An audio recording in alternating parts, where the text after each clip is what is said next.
What is up, Mav fans and hoop heads? Wish everyone good vibes out there. I'm AG, your host. Welcome on into another episode of Mavs Rundown. I appreciate you all for listening. And tonight you join me on a good one. Mavs take care of business at home against the Houston Rockets, 129 to 114. Blowout fashion. Good to see by the Mavs.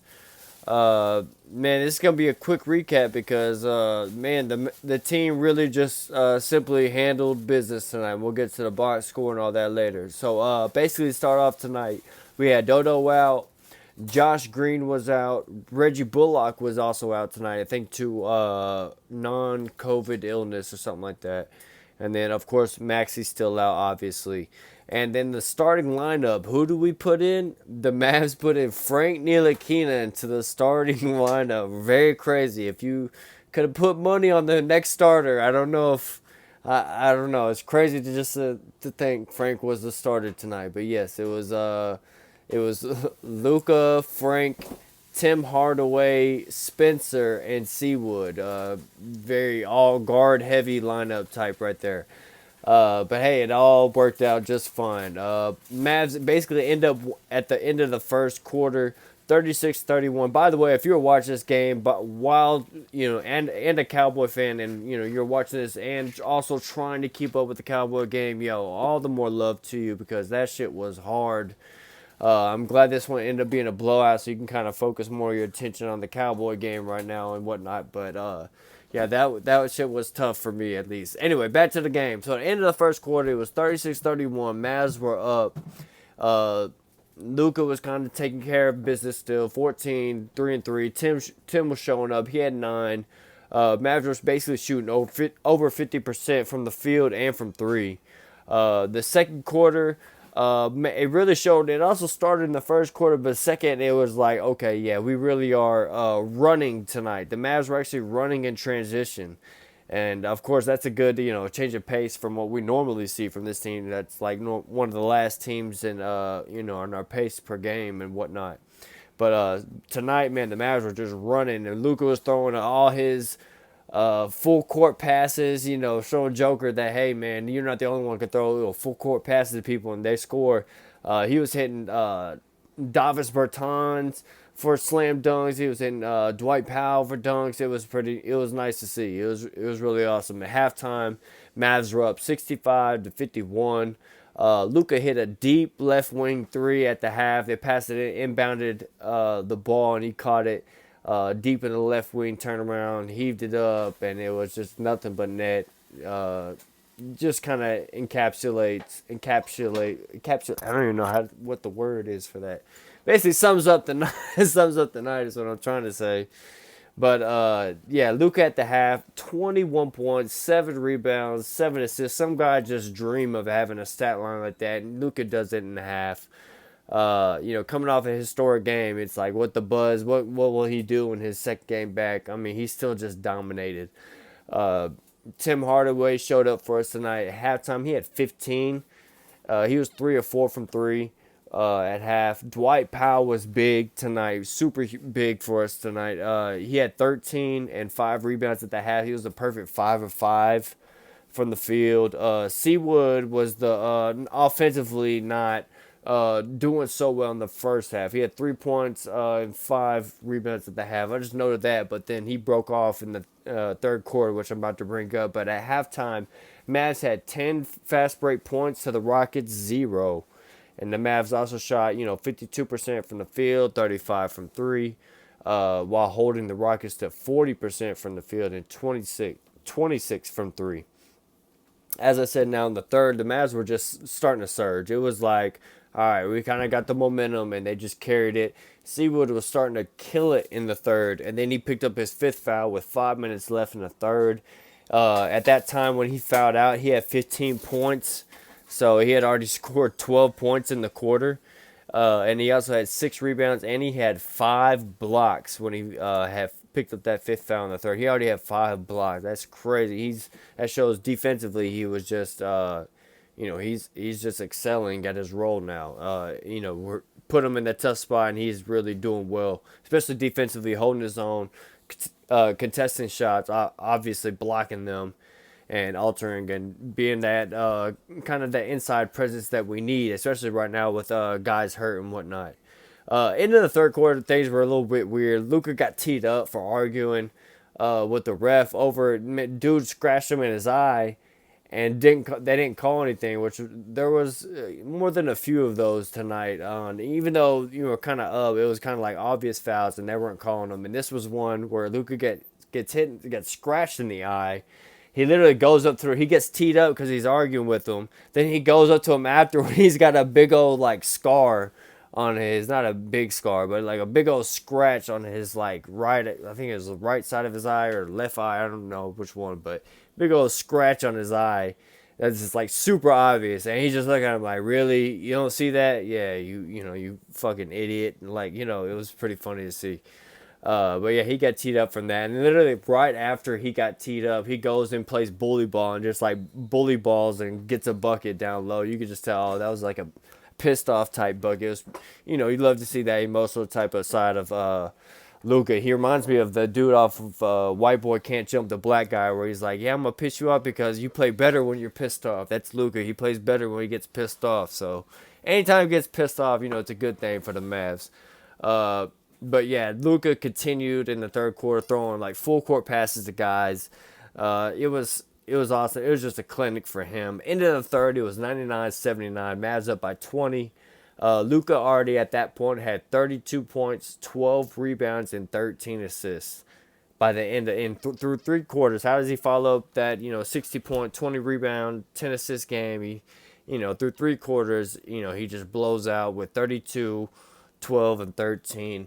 Starts off the fourth quarter, but just to make sure we secure the lead, and game over after that. A bunch of garbage time.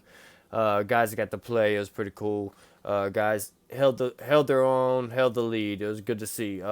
Luka finished with 35 points, 12 rebounds, 13 assists. As I said, 11 from 21 from the field, 4 of 9 from 3, 9 of 12 from the free throw line.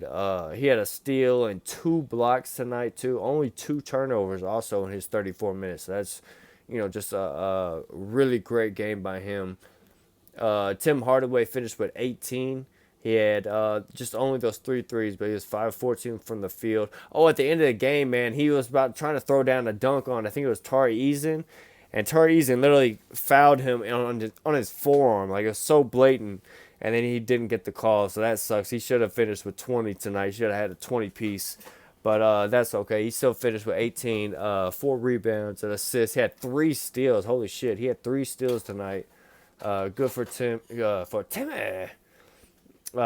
Seawood played well. Obviously, he had that third quarter surge that really put the Mavs up. That basically, put this game away essentially after being up. Seawood finished with 21 points tonight, 6 rebounds and assists, 4 blocks. Oh, I thought he had 5. At one point, they marked him for 5. I guess they went and changed that back. But he had 4 blocks tonight. Still really great. That's so many for him. That's awesome to see. That's growth from him, and an efficient 21 too. He was 8 of 15 from the field, 5 of 8 from the 3. Like, he had 5 threes tonight, 5 of 8. Very efficient. Just a great game by him. Only 1 turnover too. Great game in 21 minutes too as well. With 5 fouls. So great game by him. Very efficient. Just gotta work on those fouls, but it's all good. In this game, Spencer Dinwiddie tonight, very efficient game, 15 points, 4 rebounds, 6 assists, steal, only 1 turnover, 6 of 8 from the field, 3 of 5 from 3. Didn't have to do too much. It was all good. Just got to efficient his numbers and called it a night. Good game by him. Frank Ntilikina in his starting minutes, 19 minutes total tonight. Only 2 points, 3 rebounds, 2 assists. Don't really want to see him in the starting lineup again. Or I'll just throw Dwight Powell in or something, but I don't know. Or Kemba, even, I don't know. But yeah, not really for that. Off the bench, though, guys off the bench did pretty well. Davis Bertans had 4 points. 0 for 4 from 3, but 2 of 6 from the field. I know he had a dunk on a fast break. Maybe he had 2 dunks for his 4 points, but 2 rebounds, solid play. Dwight Powell, obviously off the bench, he did really well. As I said, in the first half, did well. Finished with 21 minutes. He had 19 points, 6 rebounds, an assist, a steal, 2 blocks. Just filling up the stat sheet there. Just really fabulous game. He was the guy they interviewed after the game. 8 of 8 from the field. Just didn't miss a shot. So good stuff from him off the bench. Good energy guy. That's why I love having him come off the bench as our backup center. But just not really starting. But him being the backup center overall, as as you look at a big picture of this team, him being a backup center would be so perfect. But yeah, did great in that role tonight. Kemba Walker had 13 minutes, had about 3 points, hit a 3 late, and didn't really do much. McKinley Wright played 23 minutes, surprisingly more, and did pretty well in his minutes. He had two points though. It was on an and one. Had 2 rebounds, 3 assists, and a steal. Did pretty well in his time out there. Good minutes to see. Good to see from him. You got to see some early Jaden Hardy minutes. I know he came in the first quarter. Finished with 12 minutes, only 3 points. Hit a 3-pointer late. JaVale McGee came in, which you got the JaVale McGee experience. He whiffed on a layup attempt, but then right after that, he goes and drives on the guy in reverse, 2-hand flushes it. Reverse dunk is, got to see all that. Theo Pinson got to run. AJ Lawson, good to see him get some NBA run. Got a minute, but hey, man, I know if you're a guy at that point, any time on the court's pretty awesome. Just be on the NBA court and whatnot. So that's pretty cool. Got to get everybody in, and Mavs come away unscathed. Nobody injured. Everybody good. Blowout fashion. 129-114.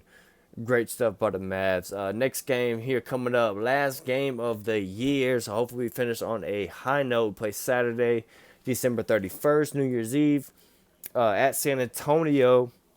It'll be at 6 p.m. So hopefully the Mavs finish the year off strong in their brain. And really, especially right now, we are on a... Was it a 5-game? Yep, 5-game win streak. So you just want to continue the streak, finish the year off with a high note. Next game right after that is at Houston, so we don't have to go too far.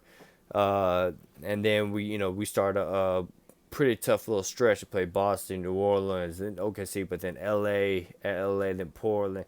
You just got a tough little stretch in January. We're gonna have some good competition coming up. So we want to finish off this road trip pretty well. Finish off the year 2022 pretty well after the rocky starts. Good to see this team over 500 doing well. As I said, next game Saturday. Check it out at San Antonio. Hope we can get another dub. Handle business just like they did tonight. Last thing here, if you want to follow on Twitter, it's at Mavs_rundown. The Mavs Rundown is free on YouTube, and you can also hear it on Spotify. I'm AG. Thanks for listening. Remember, cool heads prevail, and I'll see y'all next time on the Mavs Rundown.